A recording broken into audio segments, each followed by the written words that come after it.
નમસ્કાર દર્શક મિત્રો, વડોદરા ટુડે ન્યૂઝમાં આપનું સ્વાગત છે। પોલીસ એ પ્રજાનો મિત્ર છે એ કહેવતને વડોદરાના મકરપુરા પોલીસ સ્ટેશનના પોલીસ ઇન્સ્પેક્ટરે સાર્થક કરી બતાવી છે। ધૂળેટી પર્વ નિમિત્તે કોઈ અનિચ્છનીય બનાવ ન બને તે હેતુથી મકરપુરા પોલીસ સ્ટેશન હદ વિસ્તારમાં રહેતા સ્થાનિક પ્રજાના જીવની સુરક્ષા માટે પોલીસે સક્રિય બની જાહેરમાં લાઉડસ્પીકર પર અનાઉન્સમેન્ટ કર્યું હતું।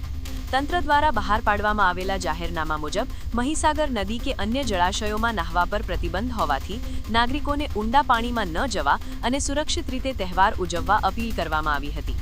આમ કાયદો અને વ્યવસ્થાની જાળવણી સાથે પોલીસે પ્રજાના સાચા રક્ષક તરીકેની ભૂમિકા ભજવી છે। તાને જણાવવાનું કે તારીખ 4/3/2026 રોજ ધૂળેટીનો તહેવાર હોવાથી હાલ મહેરબાન પોલીસ કમિશનર સાહેબ શ્રી વડોદરા શહેરનાઓના જાહેરનામા મુજબ નદી કે કુદરતી જળાશયોમાં નાહવા કે ધોવા પર પ્રતિબંધ ફરમાવેલ હોય, જેથી કોઈએ મહીસાગર નદીમાં કે કુદરતી જળાશયોમાં નાહવા જવું નહીં અને જો કોઈ મહીસાગર નદીમાં નાહવા જશે તો તેના વિરુદ્ધમાં કાયદેસરની કાર્યવાહી કરવામાં આવશે।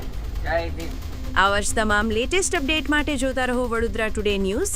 નવું વર્ષ એટલે કે વિક્રમ સંવત 2082ના શરૂઆતથી વડોદરા ટુડે ન્યૂઝ ચેનલના ગુજરાત રાજ્યના તમામ શહેરના તાલુકા જિલ્લાના દર્શક મિત્રોને ખાસ વિનંતી કે અમારા વડોદરા ટુડે ન્યૂઝના તમામ સમાચાર જોવા માટે હવે અમારા ફેસબુક, યુટ્યુબ, ઇન્સ્ટાગ્રામના પેજને લાઇક કરો, શેર કરો, સબસ્ક્રાઇબ કરો અને કોઈપણ સમાચાર અને જાહેરાત અને તમારા વિસ્તારમાં કોઈપણ જાતની ગેરકાયદેસર પ્રવૃત્તિઓ ચાલતી હોય અને ભ્રષ્ટાચારની પોલ ખોલવી હોય તો અમારા વોટ્સએપ નંબર 9687328624 અથવા તો 9687906224 પર સંપર્ક કરવા વિનંતી।